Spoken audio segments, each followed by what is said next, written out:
Ayan po guys, welcome back to my channel once again. This is Rondy. Ayan, nagbanding lang kami ng mag-ama dito sa Unitap sa Calapan. So ayun po, hinihintay ko po na mag-ano siya at mag-fitting. Mag-fitting lang naman po kung anong maaari na masuot niya dito. Ayan, salamat po ng marami sa walang sawang patuloy na sumusuporta at nanonood sa aking maliit na video. Ayan, pinili natin ng kunting t-shirt niya kasi magpapasokan na po ulit. Eh wala siyang magagamit siguro sa magpapasokan. Ayan po, maghihintay ako dito, fitting area. So bumili na ako ng mga pwede magamit na plato. Kasi yung plato na ginagamit ko parang wala bale, sa susunod po ng mga vlog ko, patuloy nyo lang suportahan at pakilagay subscribe sa video. So bago sa channel ko, please don't forget to subscribe, click the notification bell para update kayo sa mga video in-upload ko. Thanks so much for bye.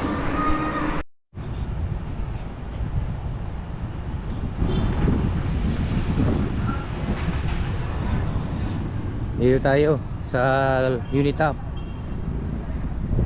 Dito malapit-lapit yung pwedeng mabilhan.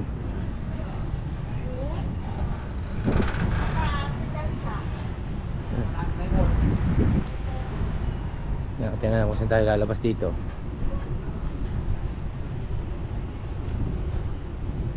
May binili lang po tayo guys. Ayan po, bumiyahe tayo ng Unitap papuntang Calapan para may bilhin tayo dito sa sa bata kasi para sinamantala ko habang nandiyan pa ako kasi po magpapasokan na po siya sa susunod ng taon na buwan na pasukan ng kailangan mayroon siyang gamit kahit pa paano konti na pupunta po tayo ng Calapan. Samahan niyo po kami sa aming pamimili.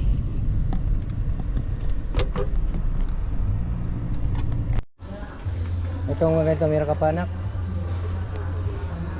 Mabibili na po yung tindahan.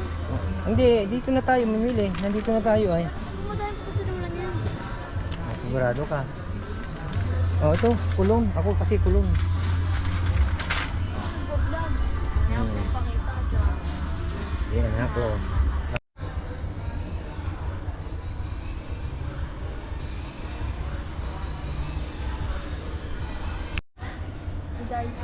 Yan ang gusto niya.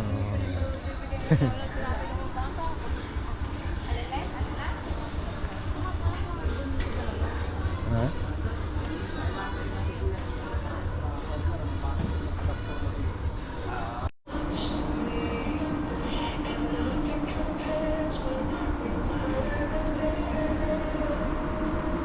Hayaan lang natin siya na siya mamili para alam natin gusto niya. Hindi ko naman alam sa mga atong babae kung hindi bilhin sa mga mas mabuti na siya nakakaalam kung dapat niyang gawin lalo na bata pa yan.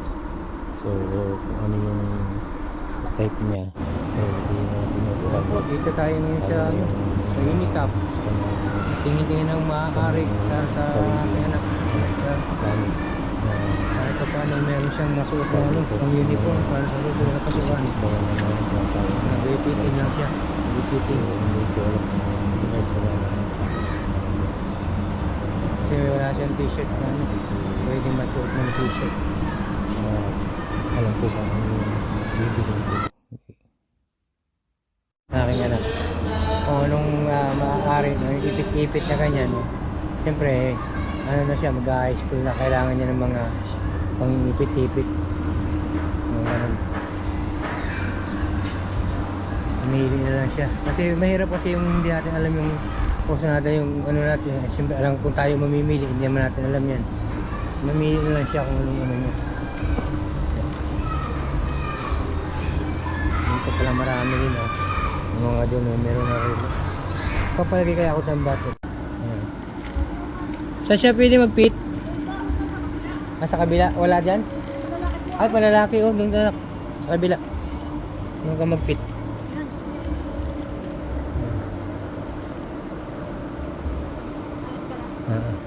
isda. Hello nating. Welcome back to my channel once again. From this here, looking for, waiting for my daughter. Kasi kailangan niya ng uniform sa pasukan. Yung mga gamit niya na mga t-shirt na puti. Ayan, kailangan niya po yan. Dito mga ganito. Kasi magpapasok na. Okay na. Ayan po siya. Tinaplugan na naman niya ang kanyang mukha.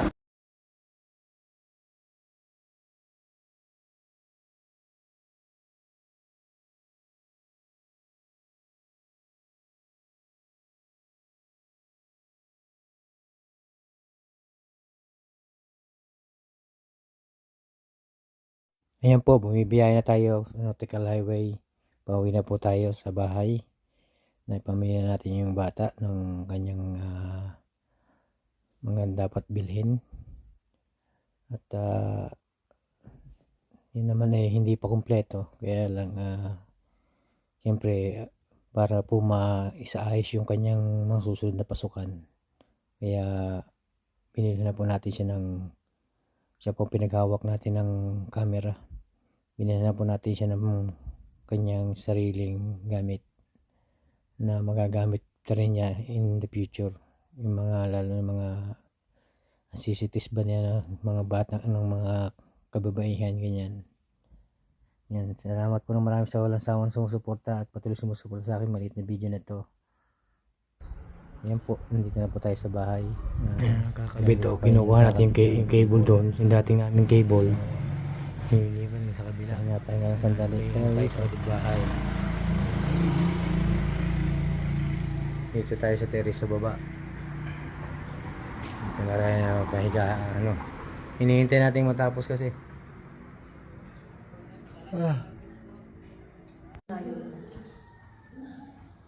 Dati na yung nayaan.